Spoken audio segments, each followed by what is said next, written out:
I'm Sabrina Zainal, and this is Nightline, news making the headlines. Malaysia tells US it doesn't recognize sanctions imposed by individual nations. And Bank Negara keeps OPR unchanged at 3%.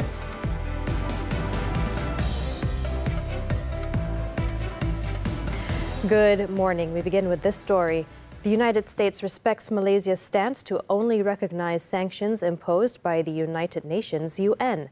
Home Minister Datuk Sri Saifuddin Nasution Ismail said the government acknowledged concerns raised by the US about possible money laundering activities involving groups linked to Malaysia. Speaking to the media after an event in Selangor on Thursday, Saifuddin said earlier in the day he and the Home Ministry's team met U.S. Treasury Department's Undersecretary for Terrorism and Financial Intelligence, Brian Nelson, and his delegates on terror financing.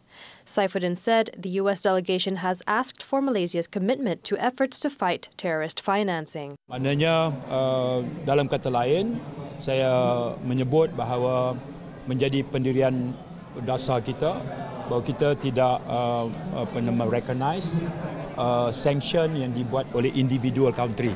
Jadi kita jelaskan dan dalam konteks itu delegasi Amerika menghormati pendirian kita. Saifuddin also said the meeting with Nelson and his delegation had been productive as he was able to share the country's official stance from a security perspective.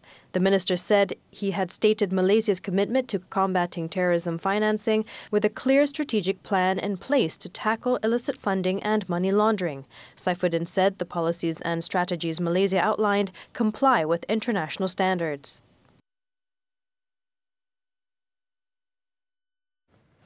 In a widely anticipated move, Bank Negara Malaysia (BNM) has kept the overnight policy rate (OPR) at 3% following the conclusion of its two-day Monetary Policy Committee (MPC) meeting on Thursday.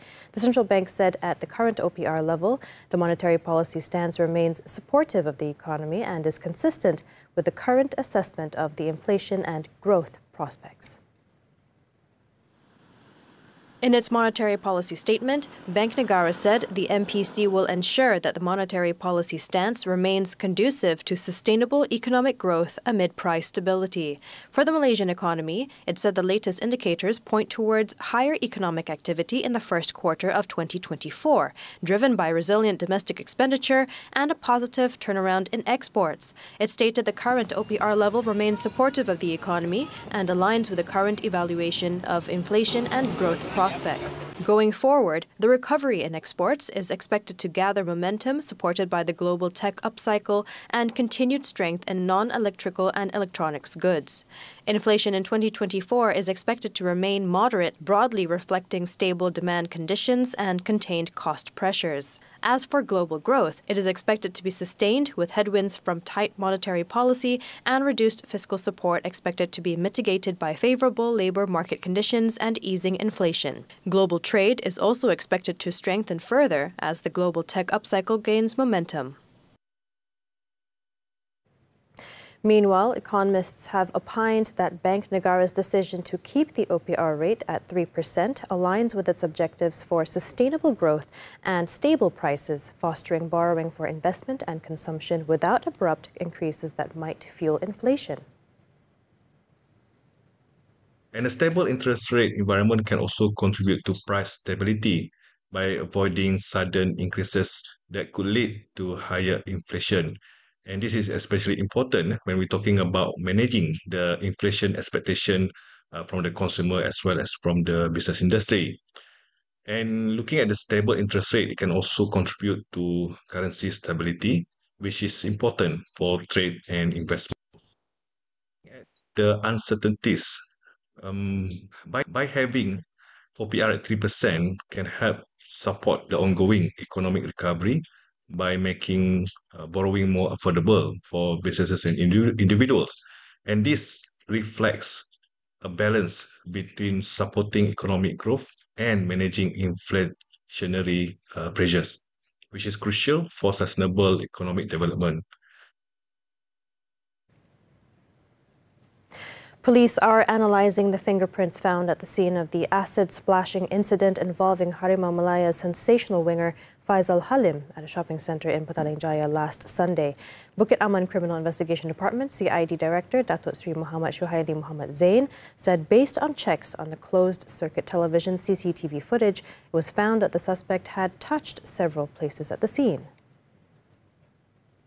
Yang mana kita telah pun ekstrak beberapa cap jari yang ditinggalkan di situ. Kita masih lagi menunggu analisa cap jari ini dan sekiranya itu memberi gambaran yang positif, insyaAllah mungkin kita dapat mendekatkan diri kita kepada suspek-suspek terbaru. Ya. Shuhaili said this during a media conference after inspecting the scene at a shopping centre in Kota Damansara. He said, for now, police have not been able to identify the suspect's face and so on because the suspect was wearing a cap and the CCTV was not pointing towards the suspect's face. Regarding the suspect who was arrested earlier, he said his party was still conducting interrogations and no new information had been received. Previously, police arrested 2 men separately in Pandan Indah, Ampang and Bangi on Sunday and Monday following the incident. Shuhaili said that police also contacted the top 2 managers of Selangor FC to take their statements regarding the police report made. The 2 managers are Chief Executive Officer Dr. Johan Kamal Hamidun and Coach Nizam Jamil. In the meantime, Fisel, who suffered 4th-degree burns after being splashed with acid on Sunday, is now in the reconstructive phase of his recuperation process. Selangor FC sports medicine head Dr. Muhammad Hazwan Khair said Fisel, who underwent 2 surgeries earlier, requires stringent treatment to avoid any complications. Nak go into technical terms tu sedikit susah lah sebab kita dah fasa reconstructive. Jadi ini lebih kepada technical dan jadi kita biar pihak hospital, pihak pakar bedah teruskan dengan dia punya kerja lah. Fasa kita panggil acute management tu kita dah berpuas hati, dah stabil dan sekarang ni kita dalam fasa yang next lah. So yang kita kata dari segi perkembangan tu sangat positif lah. Hazwan said during the reconstructive phase, the protocol is stricter and visitation will be limited to minimize any contact and complications to the national footballer. He added that the Pulau Pinang-born player is also currently on a high-protein diet to help with his rehabilitation. The incident occurred on May 5th at a shopping mall in Petaling Jaya, leaving Fisel with 4th-degree burns and affecting his movements and speech.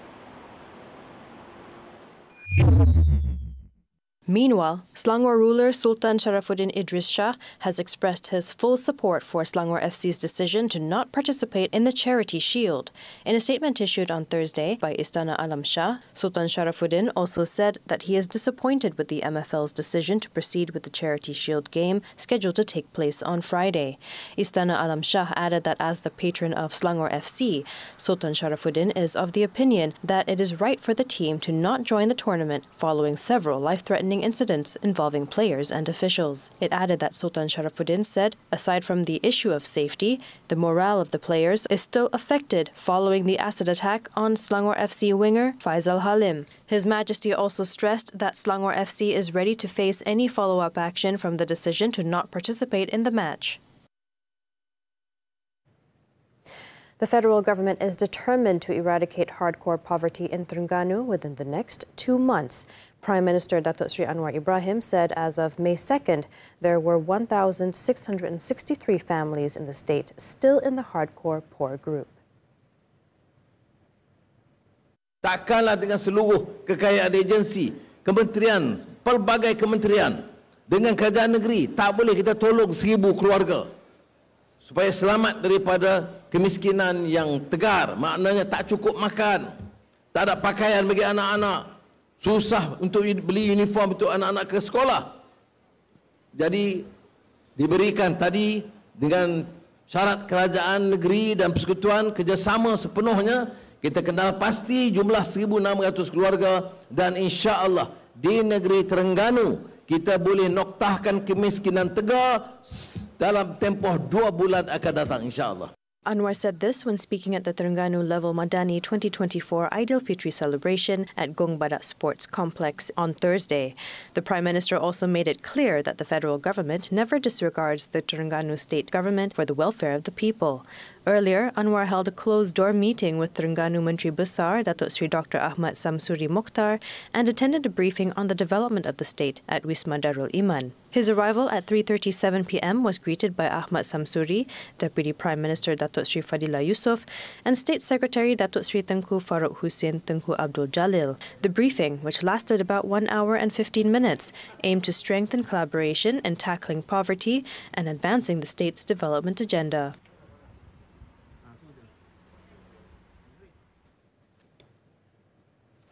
On another note, Malaysia should seize opportunities, endeavour to advance reforms and remove barriers to clinical research.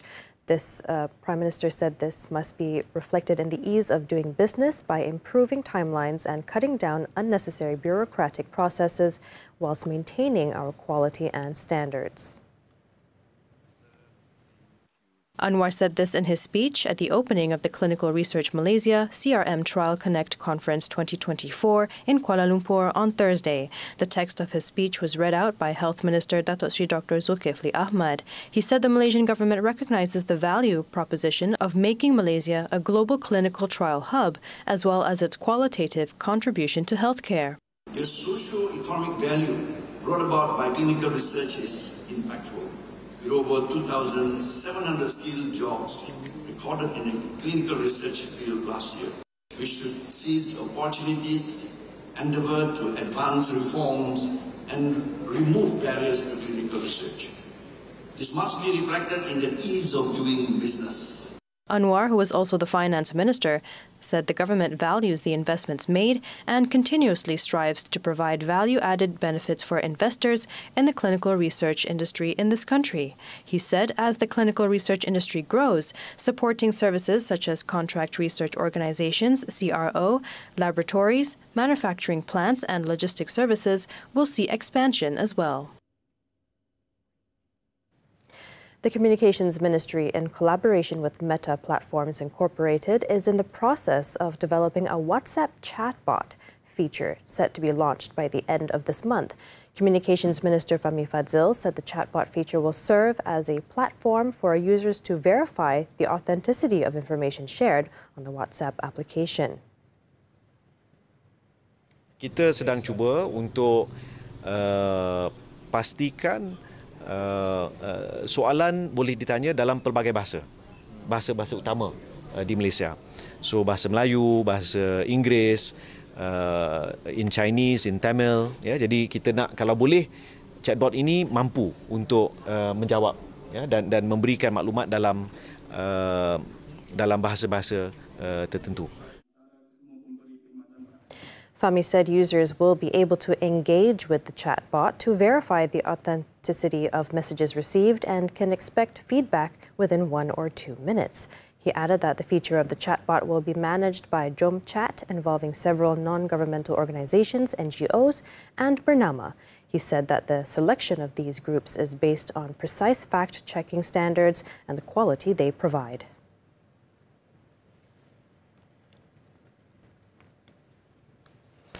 The 2 Royal Malaysian Navy RMN helicopters that crashed in Lumut were airworthy at the time of the incident, according to the preliminary report on the tragedy. The Navy said that maintenance on both helicopters followed procedures and the routine set by the original equipment manufacturer, OEM. According to the report, the AW139 home helicopter had a black box while the Fennec was not equipped with one. In a statement on Thursday, the Navy said that data analysis from the multi-purpose flight data recorder was received on May 3rd and is being further analyzed by the investigation board. It added that all air crewmen were in fine health to handle the aircraft and fit to do so based on their qualifications on the day of the incident. It said that the investigation board consists of 9 RMN officers with expertise on air engineering and flight. It also received assistance from the Royal Malaysian Air Force's Directorate General Technical Airworthiness, DGTA, and military medical officers. The final report is expected to be finished by May 29th. On April 23rd, 2 Navy helicopters, an Augusta Westland AW139 and a Eurocopter AS555SN Fennec, collided while on a training routine for the 90th Naval Day celebration.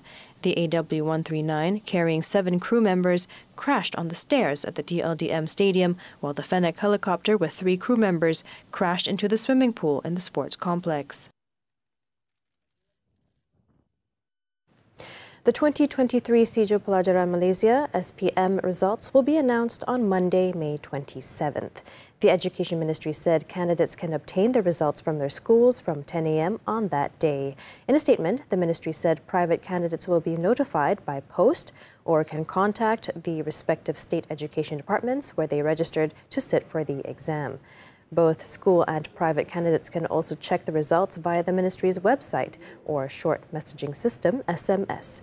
A total of 395,870 candidates sat for the 2023 SPM at 3,340 exam centres nationwide.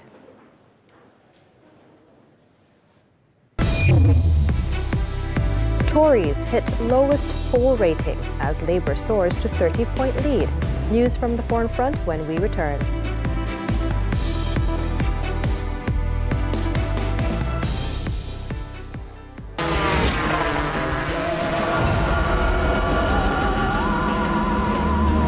Adik bonceng abang boleh?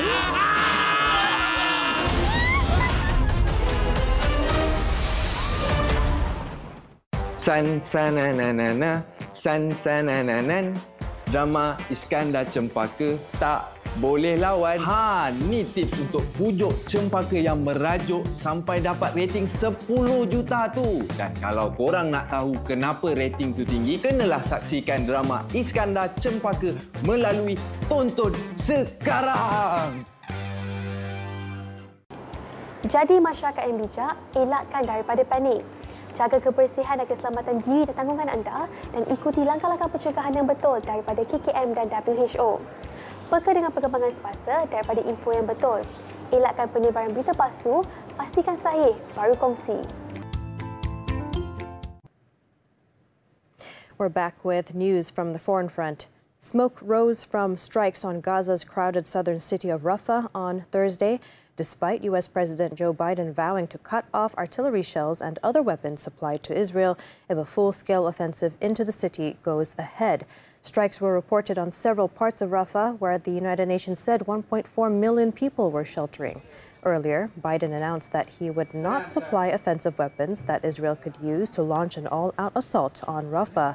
Biden also acknowledged that civilians have been killed in Gaza by the type of heavy bombs that the U.S. has been supplying. The comments amount to the president's strongest warning yet over a potential ground invasion of Rafah and mark the first time he has said the U.S. could stop shipments of American weapons to Israel. Israel, meanwhile, called the threat very disappointing.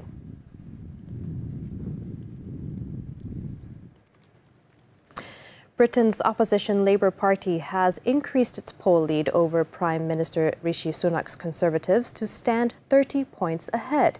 The YouGov poll for the Times newspaper, coming ahead of an election later this year, put Labour on 48% and the ruling Conservatives on 18%, the worst reading for Sunak since he became Prime Minister 18 months ago. The poll is the first survey since local and mayoral elections inflicted heavy losses on the Conservatives last week. The gap between the two parties was the biggest since October 2022, when Conservative support collapsed in the weeks after the financial meltdown caused by the mini-budget of Sunak's predecessor, Liz Truss. Polls have consistently given Labour an around 20-point lead over the Conservatives ahead of the election, which Sunak has said he expects to call in the second half of the year. Half of his party's mayors and a leadership election to elect. South Korean President Yoon Suk-yeol held a rare press conference on Thursday, admitting shortcomings after his party's recent electoral defeat and laid out policies on issues from the country's low birth rate to Russia's war in Ukraine. Yoon admitted that he has pondered a lot over what have been the shortcomings of his administration, saying communication to explain policy drives and the extent of change people have felt has fallen short. His party's defeat in the April 10th parliamentary elections prompted calls for the president to change his policy direction and leadership style as his approval ratings languish less than halfway through his 5-year term.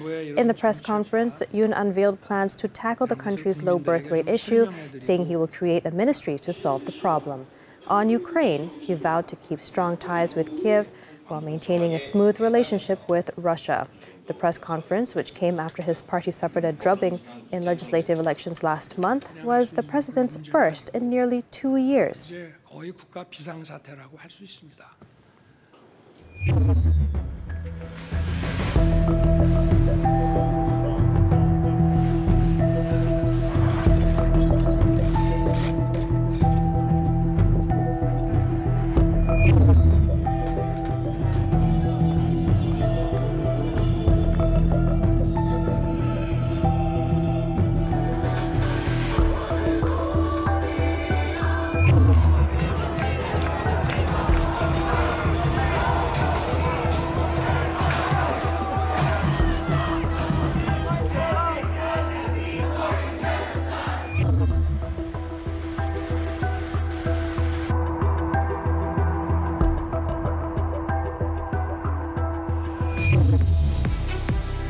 Subot secures spot in the next round. Sports after this breather. Discover how to elevate your wardrobe with designs that celebrate and understand Malaysian women. I was inspired by the baju kurung, the kimonos, the saris. Everything is just been, tying, and that's how I started. When I style something, not just on myself, but also on my clients, I would tell them, like, look, get this sarong, pair it with a leather jacket or something. It needs to be practical. It needs to be suitable to the weather. Catch Women Talk this Saturday at 5 p.m. on TV3. Stream now on Tonton. Janganlah stres sangat, kan dah hari Jumaat. Jomlah tengok dulu telefilm 10 malam di TV3. Nak balik kampung, 3 Mei. Dari hatiku ke hatimu, 10 Mei. 3 Dara Pinggiran, 17 Mei. Lelaki kelas sebelah, 24 Mei. Cassandra, 31 Mei. Telefilm yang menghiburkan setiap hari Jumaat 10 malam di TV3 dan stream sekarang melalui Tonton. Sports tennis now, the 2024 Italian Open. Thiago Seyboth-Wild booked his place in the second round after a straight-set victory over Gregoire Barrère on Thursday. The Brazilian cruised past the 30-year-old Frenchman, dominating the game with a decisive 6-4, 6-2 win in just 88 minutes. He will face Argentine 25-seeded Thomas Martin Echeverry in round 2. In another match, Thiago Monteiro stunned the former world number 6, Gaël Monfils, by winning 6-2, 7-5. The 29-year-old took 1 hour and 27 minutes to claim the victory and will face Australian number 32 seed, Jordan Thompson, in the second round.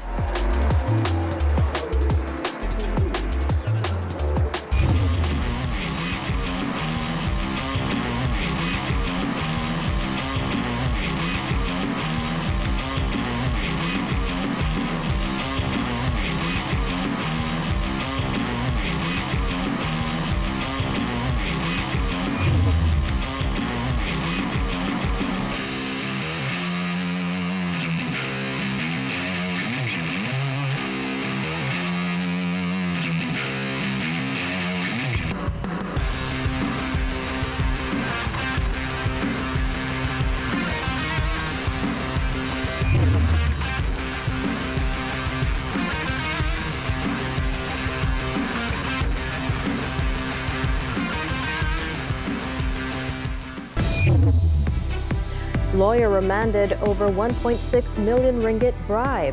The details after this short breather. Discover how to elevate your wardrobe with designs that celebrate and understand Malaysian women. I was inspired by the baju kurung, the kimonos, the saris.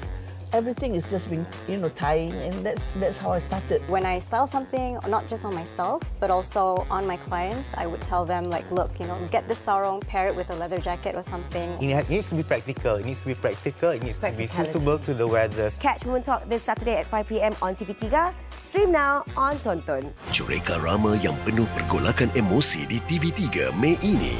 Awak nak buktikan apa sebenarnya? Amanat 4 Mei. Akak tak perlu balik dah kot rumah ni. Luluh 11 Mei.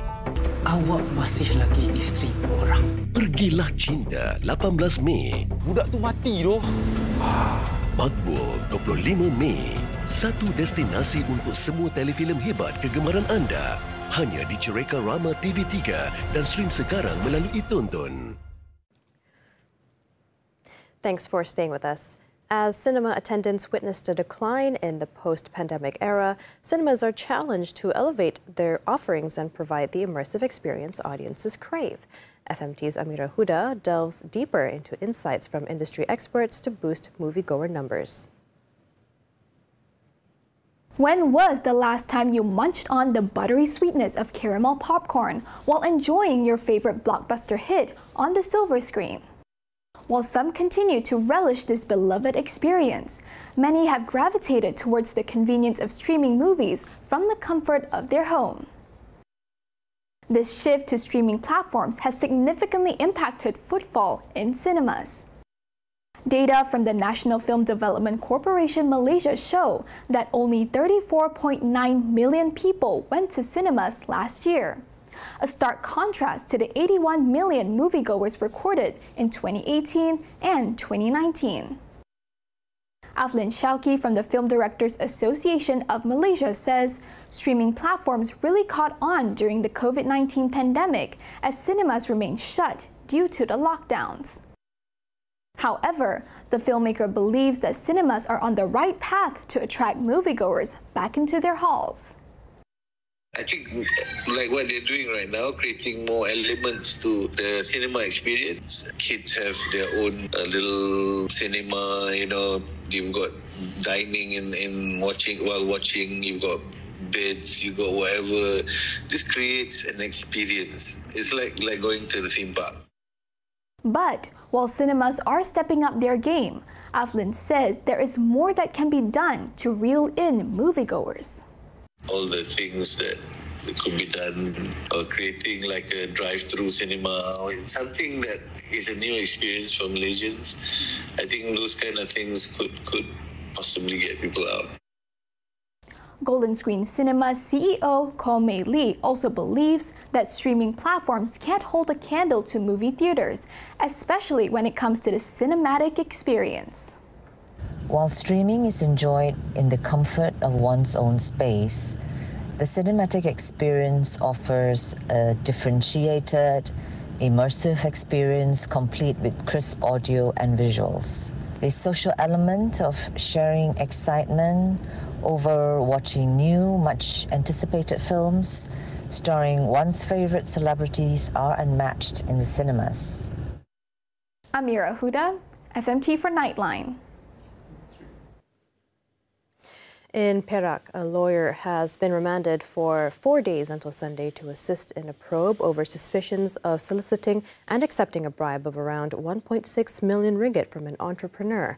The suspect is in their 30s and was arrested at a fast food restaurant around Ipoh at 11 a.m. on Wednesday after receiving 100,000 ringgit in cash and 2 checks worth around 1.5 million ringgit.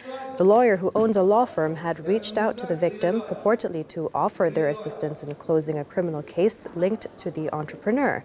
It was believed that the bribe would be divided between several key individuals at several government agencies as inducement to help close the case. The case is being investigated under the MACC Act 2009.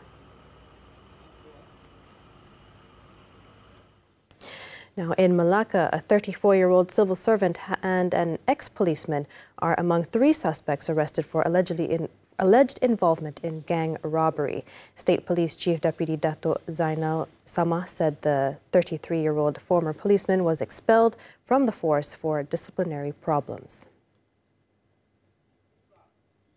Zainal said the third suspect, aged 38, is the son of former police personnel who both passed away due to illness between 2020 and 2022.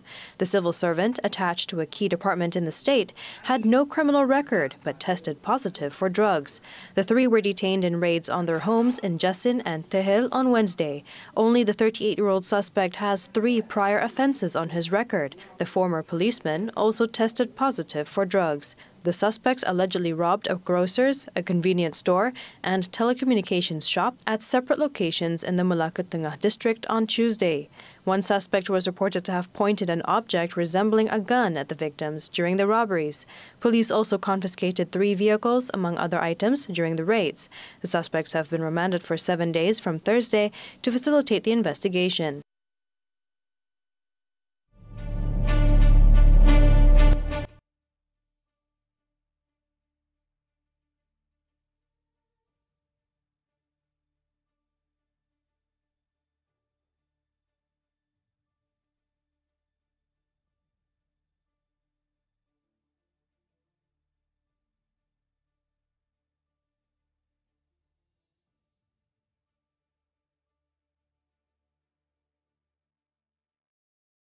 As we wrap up Nightline this time around, let's take a look as the Olympic flame arrived in Marseille, France, after a 12-day trip from Greece on board a 128-year-old masted tall ship to kickstart a summer extravaganza of sports. With that, I'm Sabrina Zainal. Thank you for tuning in and take care.